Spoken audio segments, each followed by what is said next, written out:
आपल्याला स्कॉलरशिप किंवा मंथन परीक्षेमध्ये नेहमी असे प्रश्न विचारले जातात की एका खेळाडूचा खालून 18वा क्रमांक आणि वरून 27वा क्रमांक आहे, तर त्या स्पर्धेत एकूण खेळाडू किती?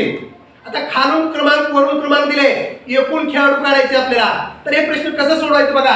आपले याचं काय करायचं आहे? एकूण खेळाडू काढायचंय. मग कसं काढायचं बघा. खालून क्रमांक किती आहे तुमचा? खालून क्रमांक अधिक पुन्हा वरून क्रमांक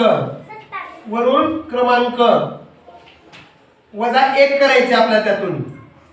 आता खालून किती क्रमांक आहे बाळांनो? 18 अधिक वरून किती आहे? 18 अधिक 27. ह्याच्यातून काय करायचं आपल्याला? जे उत्तर येते त्यातून वजा 1 करायचे आपल्याला. मग 18 आणि 27 किती झाले बाळांनो?